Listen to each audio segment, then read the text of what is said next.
কথকের কথকতায় আপনাদের স্বাগত। আমাদের গল্প পাঠের আসরে আজকের নিবেদন ফাঁদ পাতা আছে ভুবনে। শখটা এখনো কাটিয়ে উঠতে পারছে না দেবলীনা। কিছুক্ষণ আগেই মৃত্যুর ছোঁয়া পেয়েছে। প্রথমটা বুঝতেই পারেনি কিভাবে যেন পায়ে পায়ে প্ল্যাটফর্মের হলুদ লাইনটা পেরিয়ে এগিয়ে গিয়েছিল। অফিসের বসের তিরিক্ষি মেজাজ, কাজের বাড়তি চাপ, বাড়িওয়ালার চাপ, পাওনাদারদের চাপ, সব মিলিয়ে এই দিন কতক ধরে ওর জীবনটা আক্ষরিক অর্থেই হেল হয়ে রয়েছে। এমনকি কয়েকদিন যাবৎ তো খাবার নিতেও বেরোনো হয়নি, ওই দুটো ভাতে ভাত খেয়েই কাটিয়েছে। এসব ভাবতে ভাবতেই মাঝে মধ্যে আনমনা হয়ে পড়ে। মেট্রো আসার ঘোষণাটুকু পর্যন্ত ওর কানে যায়নি।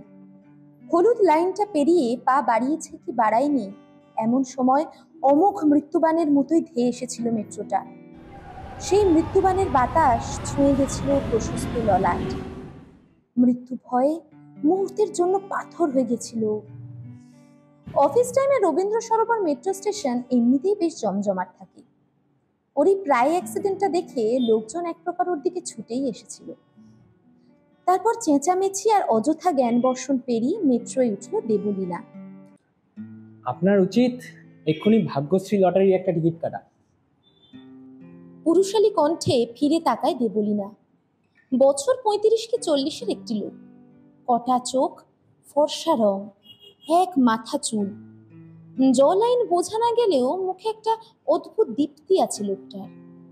দেবলীনাকে চুপ থাকতে দেখে লোকটা ফের বলে উঠল, আরে আপনি তো পুরো বমকে গেছেন দেখছি। আমি কিন্তু সিরিয়াসলি বলছি, আপনি আজ যে হয়ে বাঁচলেন ভীষণ লাখ লাগে, মিরাকেল বলাও চলে। Thank you.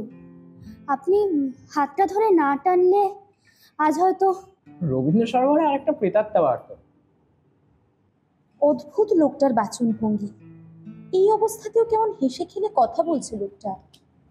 ভালো লাগছে ওর। আপনার বাড়িও কি এখানেই? আগে এই রামধন মিত্র লেনের কাছেই আমার বাড়ি। আর আপনার? ভাবুন তো, আমরা একই জায়গায় থাকি অথচ কখনো দেখাই হয়নি। কি আশ্চর্য!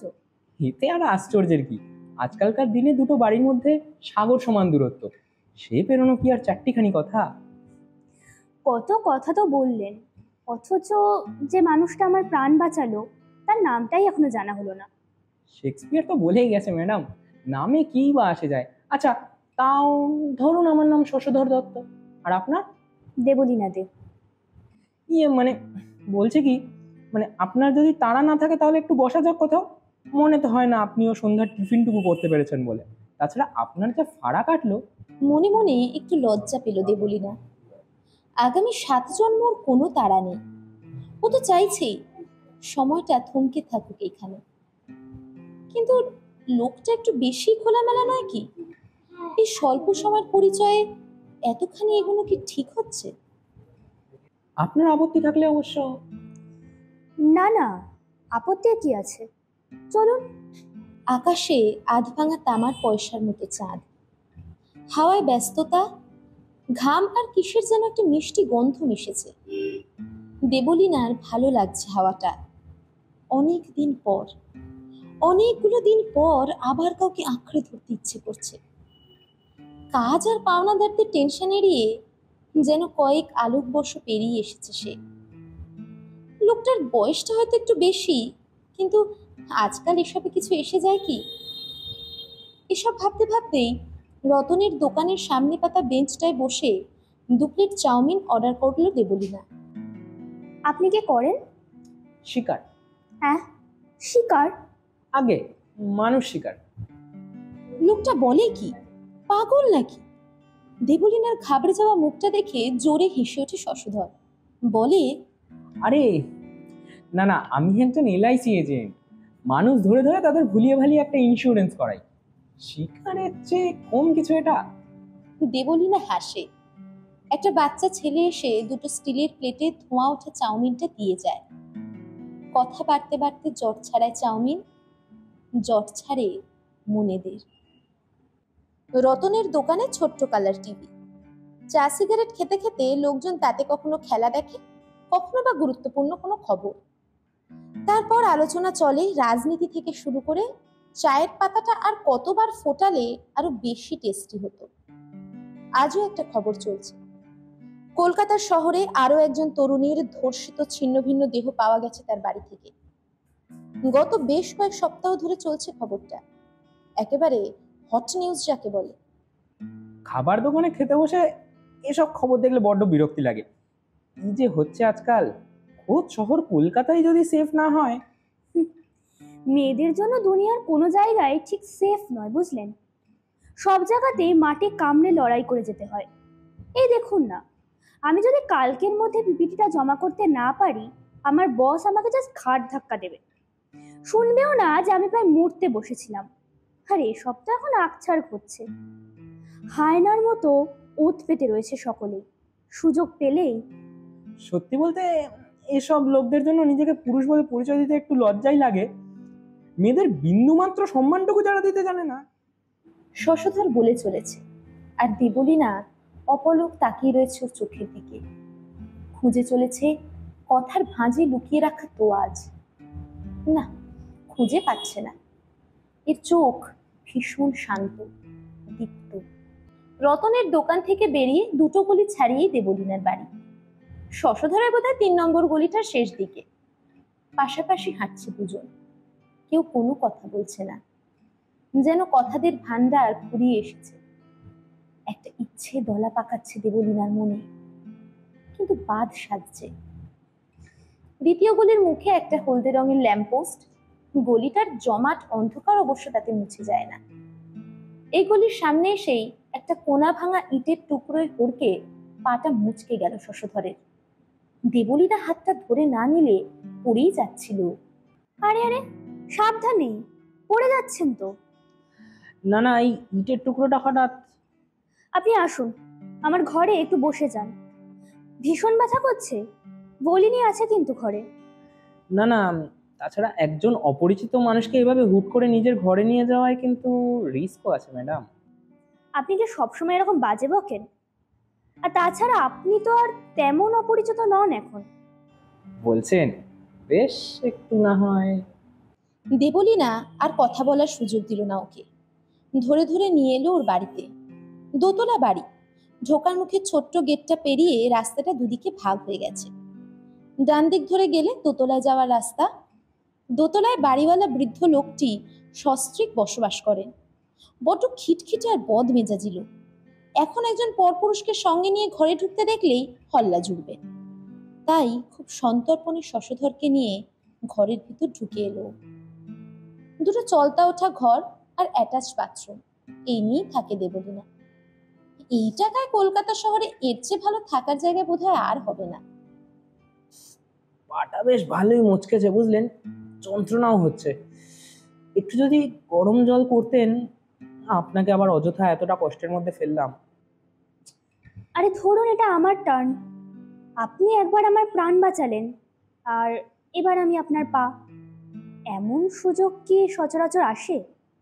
ঘরের লাইটটা জ্বালিয়ে দেবলীনা রান্নাঘরের দিকে চলে গেল। ঘরের লাইটটা শীতের রাতের আশ্রয়হীন পথকুকুরের মতো কাঁপছে। সেই কাঁপা কাঁপা আলোয় শশধর চেয়ে রইল দেবলীনার চলে যাওয়ার দিকে। মেয়েটার চলার ভঙ্গির মধ্যেই কেমন আকর্ষণ আছে, যেন চঞ্চলা হরিণী। ধূর্ত শিকারী হায়নার মতো লকলকে জিভটা বেরিয়ে আসে। শুকনো ঠোঁটটা একবার চেটে নিয়ে উঠে দাঁড়ায়। গত সপ্তাহখানেক ধরেই এই হরিণীর গতিবিধি নজরে রেখেছিল। হরিণী এখন নিশ্চিন্ত মনে নিজের কাজে মগ্ন। হায়নার উপস্থিতির সম্ভাবনাটুকু সে টের পায়নি এখনো। এই সুযোগ লাফ দেওয়ার, থাবা বসানোর। কুটিল হাসি খেলে যায় শশধরের ঠোঁটের কোণে। সন্তর্পণে গিয়ে দরজাটা বন্ধ করে দিয়ে আসে। তারপর ধীর পায়ে রান্নাঘরের সামনে গিয়ে দাঁড়ায়। আধো আলোয় দেখা যাচ্ছে দেবলীনার শরীরটা। পরনের কুর্তিটা ছেড়ে একটা নাইটি পরেছে। প্যান্টের পিছন দিকে গোজা ভোজালিটা বের করে ডান হাতের মুঠোয় পাগিয়ে ধরে শশধর। একটু ট্যাঁফো করলেই, শশধরের পায়ের শব্দ পেয়েই কিংবা হয়তো বাতাসের উপস্থিতি টের পেয়ে দেবলীনা পিছন ফিরে তাকায়।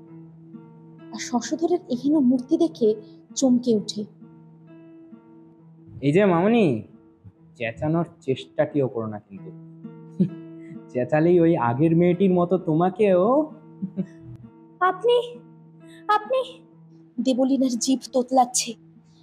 এই লোকটাই তার প্রাণ বাঁচিয়েছিল। সবটাই নাটক, সবের অভিনয়। শশধর এগিয়ে এসেছে ওর অনেক কাছে, যতটা কাছে এলে একজনের উষ্ণ নিঃশ্বাস মুখের উপর অনুভব করা যায়।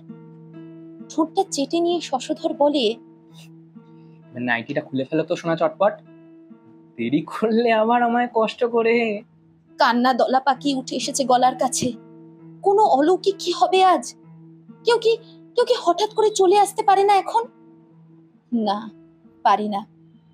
ওপরের বৃদ্ধ বাড়িওয়ালারা এতক্ষণে ঘুমিয়ে পড়েছেন নির্ঘাত। দেবলীনা ভাবে, কি আশ্চর্য ফাঁদে ফেলবার ক্ষমতা লোকটার। সারাটা রাস্তা বুঝতে দেয়নি ওর মনের আড়ালে লুকিয়ে রাখা ফন্দিটা। অদ্ভুত ক্ষমতা, সন্দেহ নেই। তবে দেবলীনাকে ছাপিয়ে যেতে পারেনি। নাইটিটা খুলে ফেলে দেবলীনা। তার শরীর এখন সম্পূর্ণ উন্মুক্ত। অন্য সময় হলে শশধর ভাবতো যেন খোলস ছেড়ে একটা প্রজাপতি বেরিয়ে এসেছে, কিন্তু ওর দৃষ্টি আটকে গেছে দেবলীনার উন্মুক্ত তলপেটের দিকে।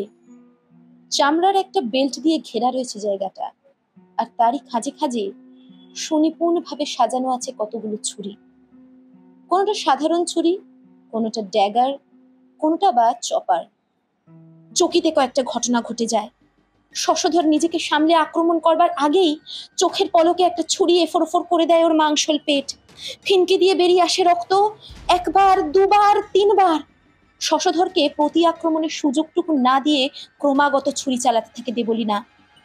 কাটা কলা গাছের মতো দেহটা পড়ে যায় মাটিতে। মুখে লেগে থাকা রক্তটা পরম তৃপ্তিতে চেটে নিয়ে শশধরের বুকের উপর চেপে বসেও খিলখিলিয়ে হেসে ওঠে।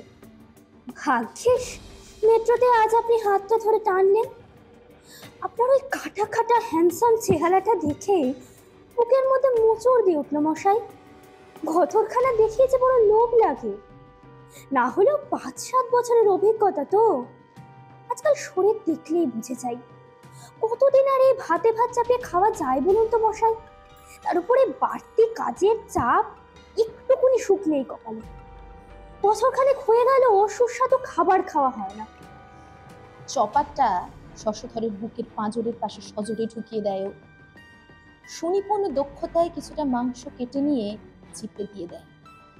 তারপর কচকচ করে চিবোতে চিবোতে বলে, আহ, কতদিন পর যে এমন সুস্বাদু মাংস খেতে পেলাম। ও, আপনি তো আবার শিকারী, নারী শিকারী, তাই না? ঘাসে শিকার হোক বা শিকারী, মরার পর সবাই মাংস, জানেন তো। ও ঘরের লাইটটা আবারও একবার কেঁপে উঠে নিজের দায়িত্ব থেকে অবসর নেয়। জমাট বাঁধা অন্ধকার গ্রাস করে নেয় ঘরটাকে। রক্তমাখা মেঝের উপর এক শিকারীর লাশের ওপর জাঁকিয়ে বসে আরেক শিকারী।